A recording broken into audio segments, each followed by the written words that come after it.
الفاينل لوك مع النهارده عيد ميلاد منال صاحبتي، ولحد دلوقتي ما جبتش هديه، فيلا نجهز عشان اجري اروح اجيب الهديه قبل ما اقابل. البس الدينم بلاوز الخطيره دي من كلاسي. فاكرين انا لبستها باللون التاني اللي هو اللون الازرق العادي، عملت منها لون جديد ويلا بقى نعمل لها ستايلينج. وبالمناسبه الدينم طالع ترندي جدا جدا يا جماعه، وبصراحه كده بحس ان هي قطعه شيك ولازم تكون في دولابك. بعد الالحاح والزن الرهيب ان انا اعمل منها لون جديد، عملت منها اللون الاسود، وبصراحه لا يقل شياكه عن اللون الازرق. كمان معاها البلت بتاعها، على بالي ان انا البس البلت الجولد ده معاها نغير كده من اللوك، بس حاسه ان البلت بتاعها هيأدي بالغرض. عايزه البس معاها بقى ريد بانس كده يا جماعه. اختيارين، في اللي هو الوايد ليج العادي واللي شكله كلاسيك.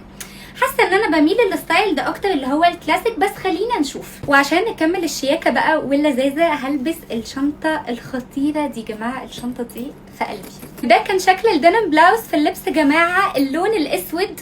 كلمة تحفة فنية دي قليلة عليه كده. ده كان شكلها من غير البلت وكده. كان شكل البلاوز بالبلت بتاعها جماعة. البلاوز فيمينين مود شيك. انا عرفت دلوقتي انتوا ليه كنتوا دايما بتطلبوا لون جديد من الدينم بلاوز من كلاسي. متحمسة اوريكم الفاينل لوك، وحاسة ان ميكس الالوان 10 من 10 ونجمة. وده كان الفاينل لوك جماعة، البلاوز ولا غلطة، وحاسة ان ميكس الالوان كده والاوتفيت كمجمل 10 من 10 ونجمة. وكلموني عن شياكة وحلاوة البلاوز الدينم جماعة. الماتيريال واللون حكاية.